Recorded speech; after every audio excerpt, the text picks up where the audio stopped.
everybody. This is Ted Baumann here. I am Chief of Global Diversification here at International Living. And today I have with me Dan Brotman, who is really quite a remarkable person. He's going to explain why I call him remarkable just now. Dan, how are you doing? Thanks for having me, Ted. Yeah. Where are you on the planet at this point? I see behind you what looks like Canada. Just let's confirm where you are. So I am currently living in Windsor, Ontario, which is a border city with Detroit, Michigan. So to drive from my house to the U.S. border is literally 3 minutes. So I'm sometimes in the U.S. multiple times a day. Okay, but you've just come back from some travels, haven't you?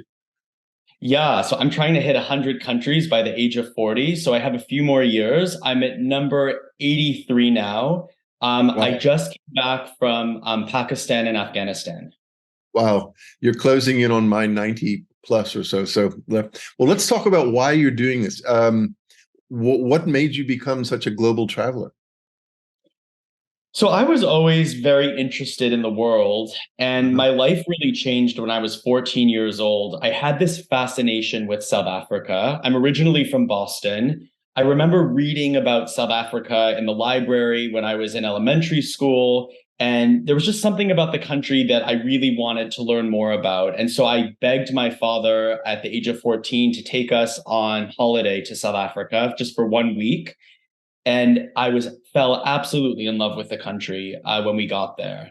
And by chance, we visited a school, and the principal of the school said, kind of in jest, "Well, if you want to come to my school for a year, you're more than welcome to."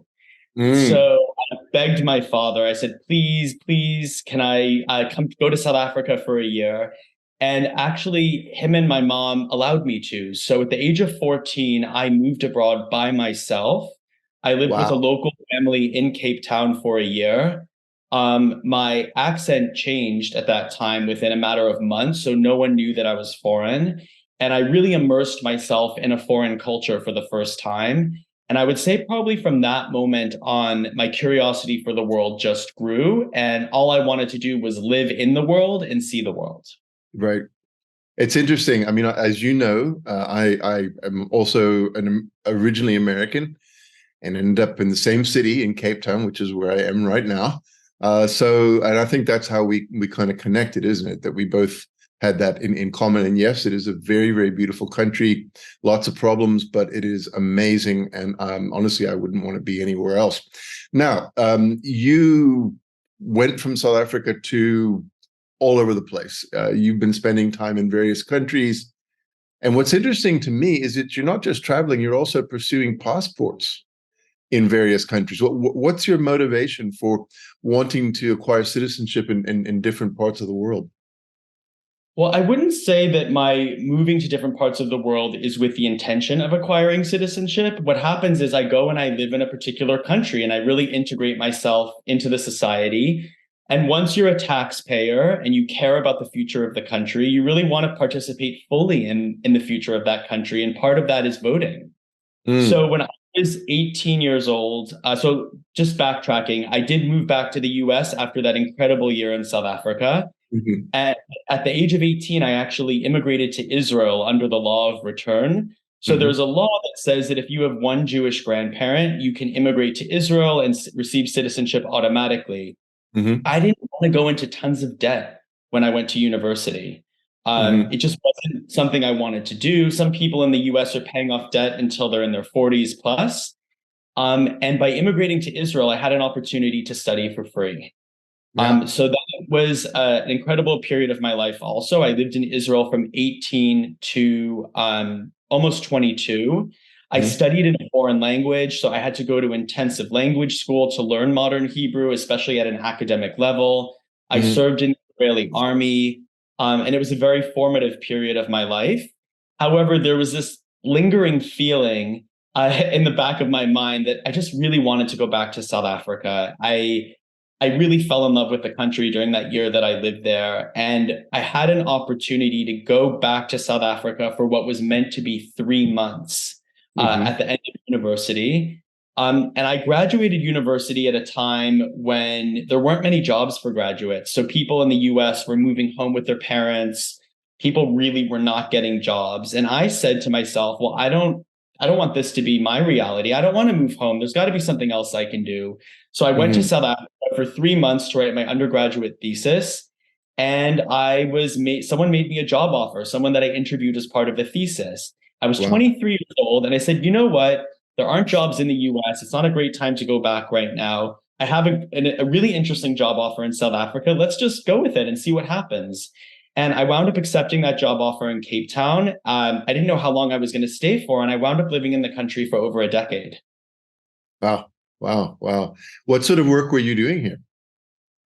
I was doing all types of things. So initially, I represented the South African Jewish community to the government and media. So that was Ah, the South African Jewish Board of Deputies. It's the umbrella organization, which was an incredible introduction to the country. I was dealing with the business community. We were right across the street from Parliament. So I right. really got to know South Africa very well. And it was a bit unusual that they hired this like young foreigner to Mm, represent them, the public. But it was my crash course to civil society in South Africa. wow. Um, I then relocated to Johannesburg to run an organization that took South African politicians and business leaders to Israel. Hmm. Again, a country I'd lived in before. Hmm. And I did that for 3 years. But during that time, I had this like crazy idea that like South African entrepreneurs are often very cut off from the rest of the world just because of geography. They're not always aware of how to break into other markets. And what if we took South Africa's top young entrepreneurs to Israel to expose them to what it means to do business globally? And I Mm. wrote a one-page proposal and sent it to everyone I knew. And miraculously, it landed up on the desk of the CEO of Investec Bank. And I Ah, got a call one day saying the CEO of Investec saw this proposal. He's interested. Come in and meet with us. Long story short, I came in, I met with them, and they said, we want to test it out. So we did sort of like a nationwide competition. We found like the top 20 young entrepreneurs in South Africa. We took them on this life-changing trip to Israel. And then we wound up taking 100 more entrepreneurs to Israel over the span of a year. And then I had this crazy idea. I said, why are we limiting this to Israel? And why are we limiting this to just entrepreneurs? There are all types of business people in South Africa that need that global exposure.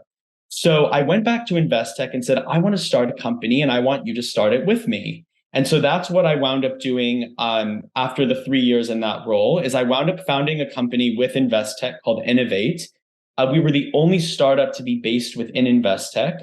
And we wound up taking over the span of 4 years over 1,000 South African business leaders from entrepreneurs to senior corporate leaders all over the world. We took them to about 10 countries.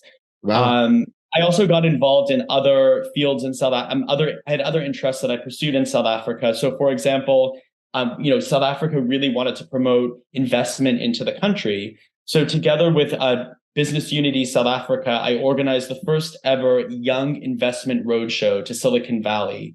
So, we selected South Africa's top young corporate leaders. And we went to Silicon Valley, promoted doing business with the country. And we said, there are problems with the current government and business leaders in South Africa, but we are the face of the future. We are the future of the economy of South Africa, and we are the reason why you should invest in our country.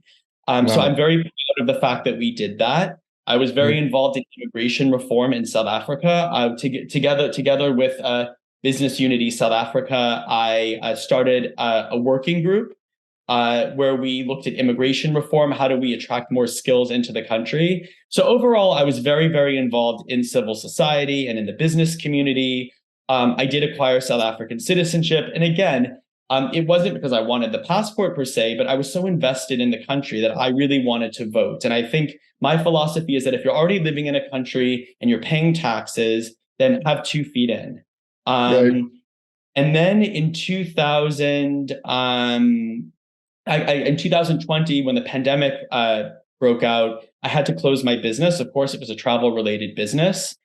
And I decided at that point that I actually just, I lived so far away from my family. And I decided that I wanted to just move home and be a bit closer. I also wanted to be in a more stable, developed country after living in a developing country for so long. And I wound up moving to Canada for a job. And I have been here for about 2 years now. It's been very interesting. I knew nothing about Canada before living here. I mean, growing up in the US, we kind of know Canada's there, but we don't really know that much about it. I'd only been a few times. It's a little bit deceiving because it's so similar to the US superficially. So people sound pretty much the same. A lot of the buildings, the infrastructure looks the same, but culturally and values wise, it actually is quite different. It is a different country. Yeah, I heard a boat just now, so I could tell that you have spent 2 years in Canada.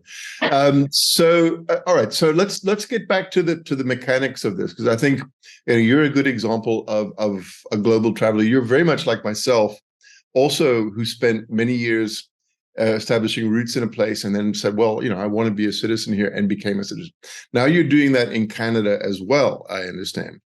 You've spoken about some other countries as well. Now, before we talk about your multiple attempts, what's the process been like? I mean, what's your experience, let's say, with the Canadian government, the bureaucracy? I mean, how's it going for you trying to acquire citizenship in a place like that? Yes, it was actually very easy. For South Africa, I actually did need an immigration lawyer. I mean, I think one of the challenges in South Africa is that the Department of Home Affairs doesn't even always understand their own regulations. So it was very important to have an immigration lawyer. But in Canada, it's different. It was so straightforward. I applied for permanent residency on my own without a lawyer.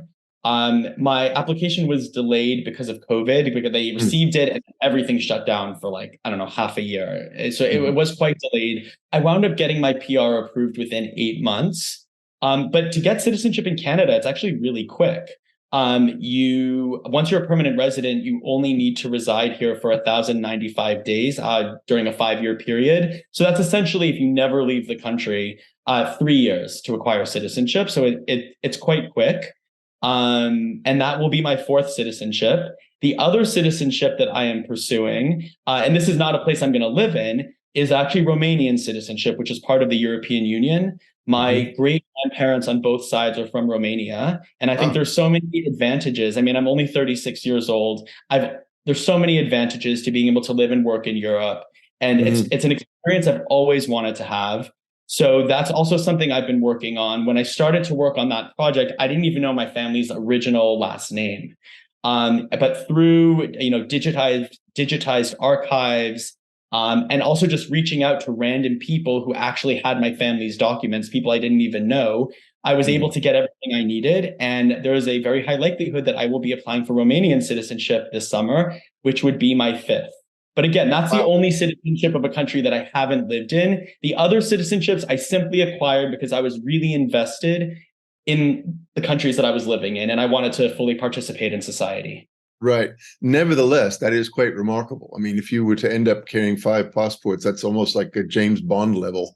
But as you say, it's all about, being involved and committed to the country. Now, when you talk about commitment, it's a two-way street. Governments often ask a prospective citizen, what's your commitment? Now, with your feet in so many different countries, have the immigration authorities ever queried, this? Do you tell them about the fact that you have all these citizenships, or how does that work? It's not. That's actually a question I get a lot. People say, "Are you even allowed more than one citizenship? Are you allowed more?" Well, I know you are, but how do they feel if they've it's like do you tell them, or how does it work? Yeah, no. So with the combination that I have, there's absolutely no problem.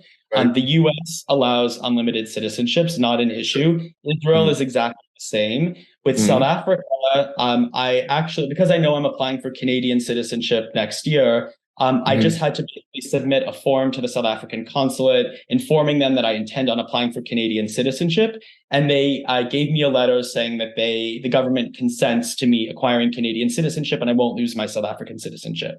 Right. So yeah, South Africa is really the only country I have to be fully transparent with. And it was a very easy process. So there are European countries that don't allow, more than 2, let's say, and there's some countries that don't even allow more than 1. My particular combination doesn't have a limit. Right, right. Well, it would be remarkable. I mean, I think if you were to acquire Canadian and Romanian citizenship as well, I mean, I think that would be amazing. I think the fact that you know, you're looking at the EU is what a lot of our viewers are thinking about. Now, I want to switch over to a different topic. You've been in a part of the world that I've spent some time in, but very few Americans have, and that's really Southwestern Asia, Pakistan and Afghanistan. What's it really like to travel there? So Afghanistan was, I didn't know what to expect. You know, the Taliban retook power in 2021. Mm-hmm. Um, there were, I mean, we might have been the only tour group in the country. I mean, people really aren't going. Yeah. I was very, very shocked by how women are treated in the country. Mm-hmm. Up until 2021, there was a constitution in Afghanistan. On paper, women had full rights. They were members of parliament. They had jobs. They were doctors. They were professors. And just like that, they all lost their jobs, and the constitution was abolished. Girls in Afghanistan are now only allowed to study up until grade 6. From grade 6 onwards, they just sit idly at home waiting to be married off, sometimes as a first wife, sometimes as a third wife. So many fathers that I spoke to in Afghanistan told me we have to leave the country for the Right. sake of our daughters. Our daughters will have no future here. If you can imagine a country with no women, that's really what Afghanistan feels like. They're not allowed to go to restaurants. They're highly, highly discouraged from even Yeah. showing their faces. When you watch TV in Afghanistan, the game shows are only men participants, only men audience members. I even saw a commercial, an ad of it was maybe for milk or something, of a family sitting and having breakfast. It's just the father and the children. They erase the mother. Mm. So I was completely appalled by the treatment of women. I was appalled by the lack of outrage in the West. And I think that we have a responsibility to bear for what happened in Afghanistan. We handed 20 million Afghan women over to the Taliban, where they were stripped of their rights, stripped of their future, and there seems to be no outrage. I mean, I think in the US, we're very concerned about the culture war, and we're very concerned about issues like abortion and gender pronouns. But what we did to women in Afghanistan is a crime against humanity. And following that trip, I really want to raise awareness to the of the plight of Afghan women, because I think it's something that many people don't know about. But I felt safe in Afghanistan. So essentially, the Taliban were the ones who were making the country dangerous before. They're now the ones in power. So there is law and order. There are checkpoints everywhere. You're constantly going through metal detectors, being patted down. I felt safe. Right. Well, you know what? Afghanistan is a classic case where people, you know, when that change came, the people who did have some sort of travel documents or right of residence in other countries really were the only ones who managed to escape. And it's one of the things that we often talk about, having multiple passports, that, you know, it seems like something that'll never happen to most of us, but realistically, you know, it can happen anytime, anywhere. And I think having that second passport or even a third passport is a critical plan B.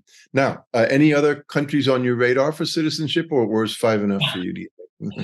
No, no. I mean, I think 5 is a good number. You know, something that surprises me is I almost feel like people have amnesia from what happened during COVID. I mean, what we took our mobility for granted. We thought, you know, at any time you can just get on a plane and to travel to wherever you want. And I think what we saw during COVID is that borders can close just like that.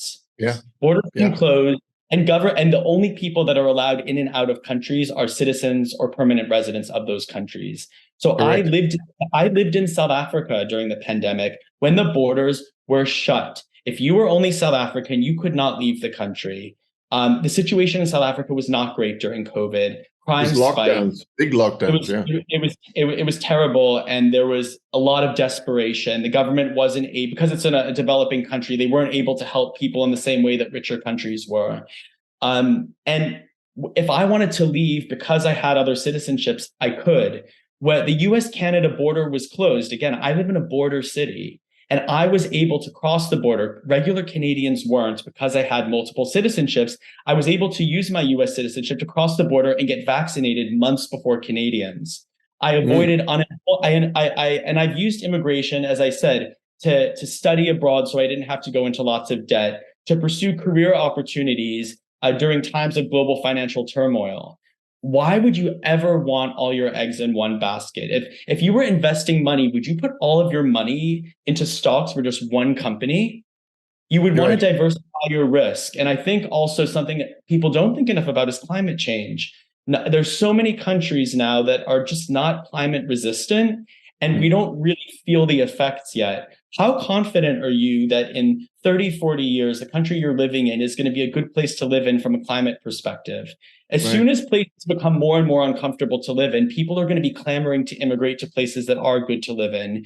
And it's going to become much, much harder. So I'm such a big believer in diversifying your risk on all levels. I think people need to remember that borders can be shut and your mobility can be taken away by the government immediately. And the only way to mitigate that risk is to have multiple citizenships and multiple residencies. Absolutely. Well, Dan, I couldn't have said it better myself. And in fact, that's one of the main reasons why I'm here at International Living, helping people to think ahead. And the fact that you are thinking ahead and saying, let's start with the process now, that's what everybody should do. Well, Dan, thank you very much. We've run out of time. Keep me informed as to where you are in the world. It's almost like, where's Waldo at this point with Dan? So anyway, folks, Dan Brotman, and we will probably hear from Dan again, and I'll keep the lines of communication open. Thanks, Dan. Thanks, Ted. Cheers. And there you have it, another episode of ILTV. Thank you so much for watching. I hope you've enjoyed it. Be sure to hit the subscribe button below, turn on your notifications so you don't miss out on any future videos, and join me for next week's episode.